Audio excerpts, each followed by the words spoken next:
what's up, y'all? Hopefully this records good. I'm using a new microphone.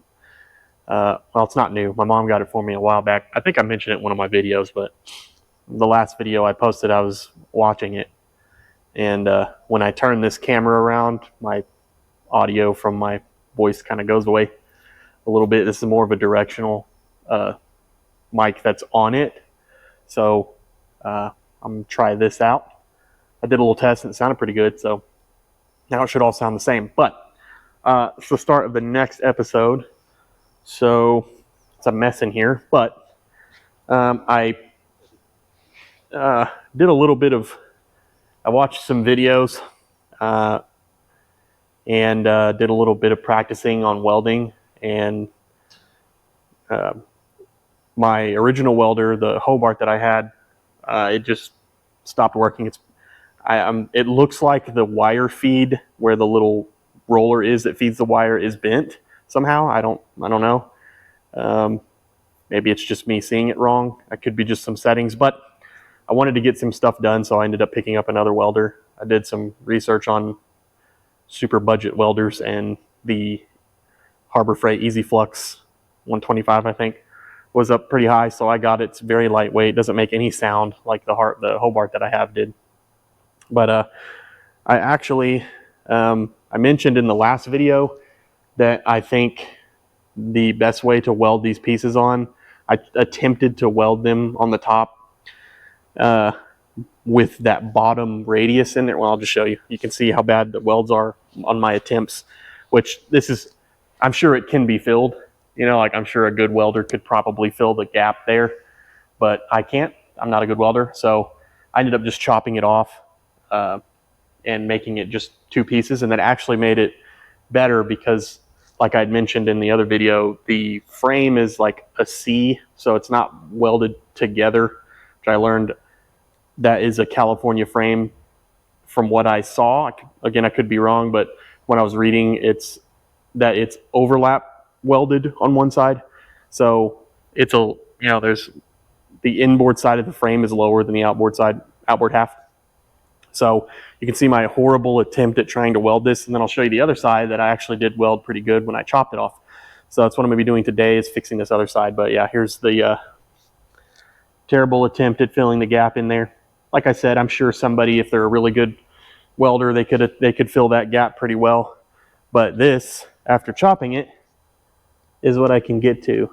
And I think for being a terrible welder, this doesn't look too bad. There's some spots that are kind of meh, but in my mind, I think that'll actually hold better because I can weld on the inside of it. As you see here, I can weld on that side.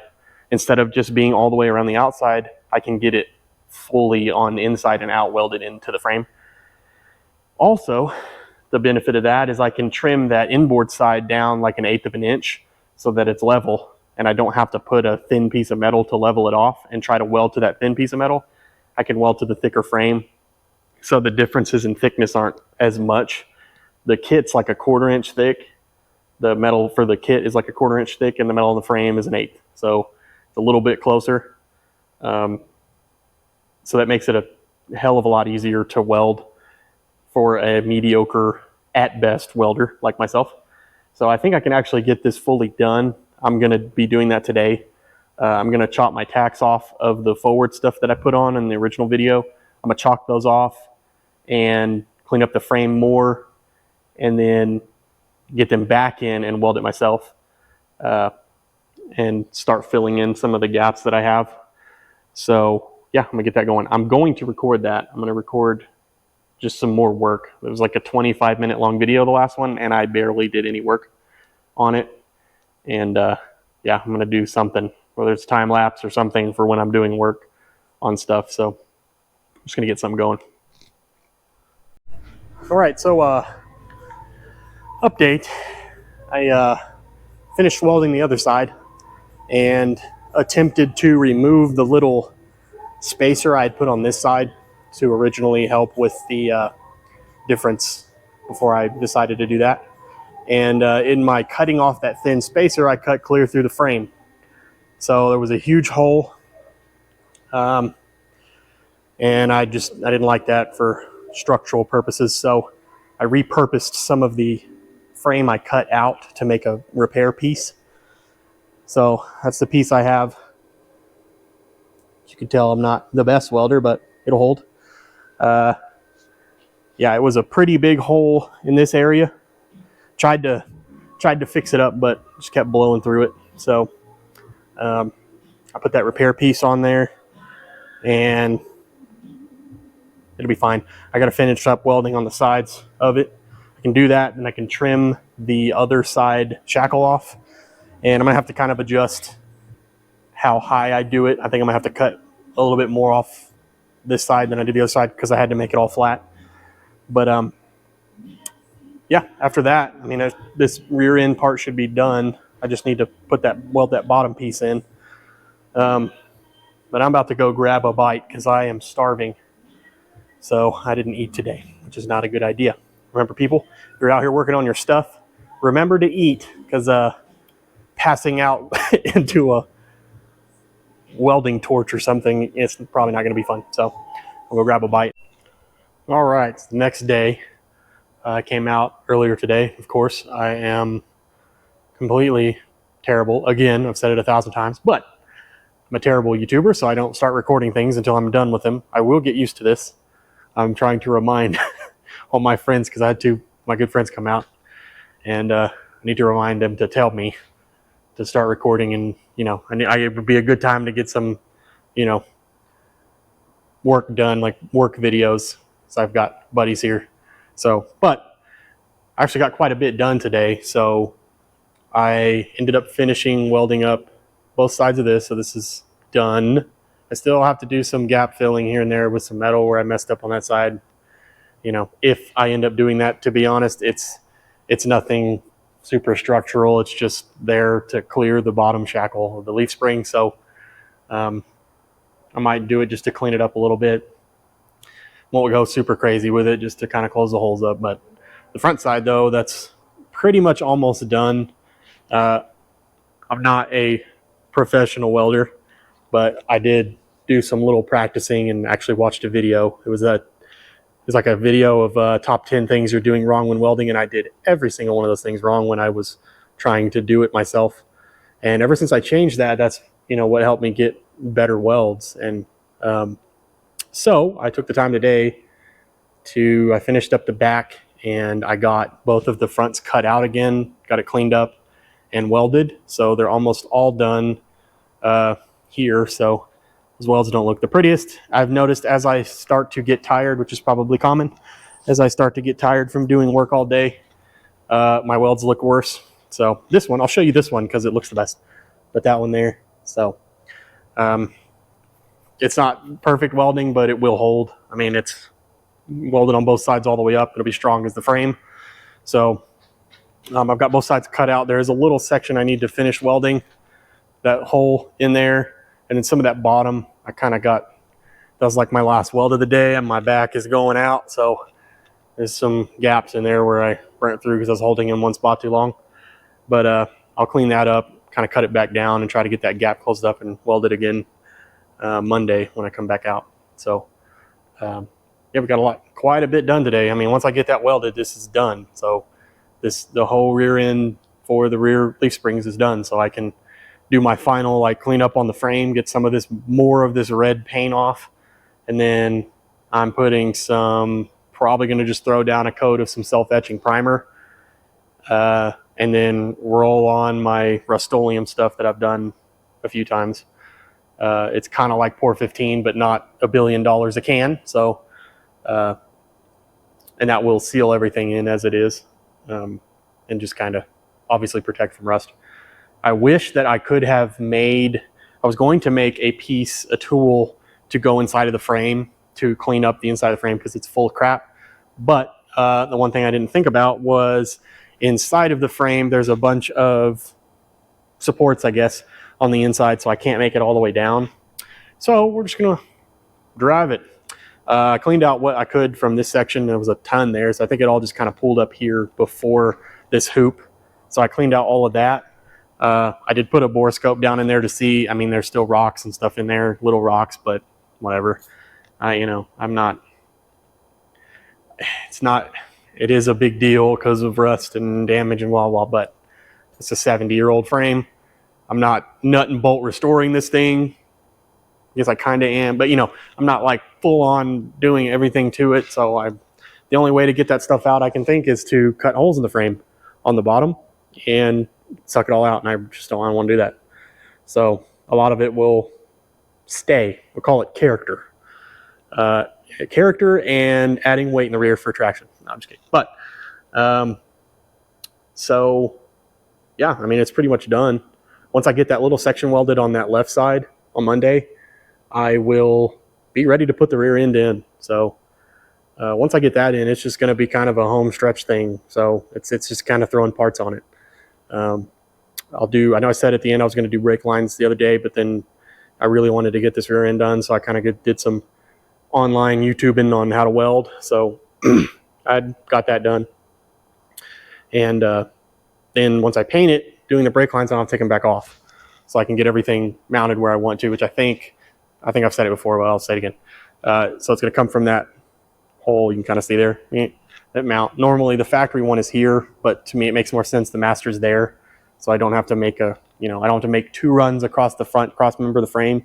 I can just make 1 for the front calipers and then back here to here and then rubber line to the rear. So it's going to be a pretty easy process making brake lines for it. Just kind of getting them all mounted, and I can get them mounted in a good spot that they're not in fear of being crimped, danger, in fear of being hurt by something on the road, rocks or whatever.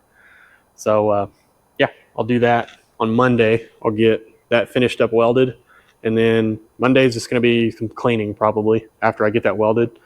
So be kind of cleaning it, use a wire brush, just get everything else. I kind of already did it a little bit and got a lot of the flakes off, but I'll come in again with a bigger wire brush on an angle grinder and get as much as I can off. I'm not stripping this thing bare. I know it's what should be done, but again, it's really just so it's not red anymore. Getting that all off, self-etching primer, and then some that black Rust-Oleum. So paint that on, and it'll look good. It'll look restored. So yeah, come back Monday. All right, what's up, everybody? Today almost didn't start out right. It's Monday. I made it almost halfway here and then realized I forgot my camera. So that was fun. And normally I come out here around like 4:30. So I try to beat the 5 o'clock traffic. This time I didn't. And not only did I not beat the traffic, I hit every single red light here. It's the second day I've done that in a row. I've come out here. So luck's not on my side with that today. So anyways, today I got some metal almost as thick as the frame, and I'm just going to go ahead and box in like the large gaps. I'm just going to close them up.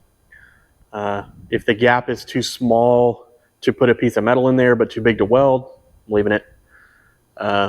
Once I do that and finish up that left side weld, it's done. I mean, I'm going to take the old, as Vice Grip Garage says, Cheek Poker 9000. I'll take that out, put it on the drill, and get as much as this flaky paint off, flaky red paint that I can off, and then spray a coat of some rust remover. I think I said self-etching primer last time. I'm just going to go with the rust remover stuff. Spray that on there, let it tack, and then lay on a thick coat of my Rust-Oleum stuff. So yeah, I'm going to get some more videos of actually working this time. So okay, first I'm going to start this side here because it's pretty bad. It's probably not like a trick that is a unknown trick, but it's just a thing that I've used in my actual job that I used to work. I worked on airplanes. I did sheet metal on airplanes, like aluminum work.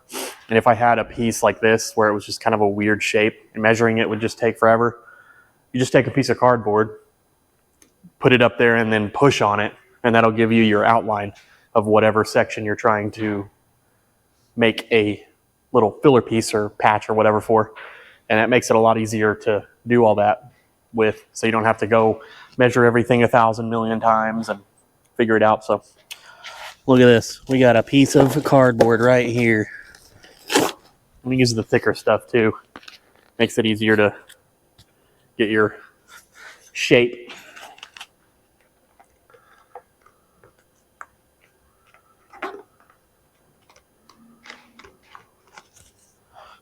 So yeah, just push it in there and boom, makes me a little place where I can cut this out, lay it on a piece of metal, and I have my shape. So not in frame. There we go. Remember to be in frame, Ethan. I'm telling myself this for future. So here's this little piece. And I'll tell you, those little tiny magnets, they really help kind of get everything in position so I can tack it in and it'll be good. As you can see, it's not exactly the same thickness as the frame, but it'll be good just to plug a hole. We get that welded in, we get that bottom one welded in, and that side's done. I think it's good. It'll be good on this side. Just getting rid of that big hole up front. Other side, I don't really need anything. So really it's just plugging that. That's the worst hole. That's the one I want to get rid of. So we'll finish that. I'll finish welding the left side. And then, like I said, cheek poker 9000 paint, we'll be good. All right, so this is so far what's happened. I've got the frame all painted. I think this is going to be the end of this episode. Might be a little bit short, but I just kind of wanted to get the frame stuff done because I feel like I've had 17 videos on it. But it's painted. I actually dropped the leaf springs in to make sure that I was lined up still, and I'm pretty much dead on. So my measurements were good. The welding and cutting, it could be left to be a little bit better, but it'll hold. So Sunday, it's Friday today. Sunday, I'm going to have a good buddy of mine come over. He's going to help me out with hopefully getting the rear end in and the housing in. I'm going to put the carrier in on the jack. So I'll record that for the next episode. I'm going to get the carrier in on the jacks and then on the jack stand and then put the axles and brakes and stuff on when it's in the car. Just so I can get it up in here and kind of verify everything's roughly center. I mean, from my measurements. But yeah, thanks for watching.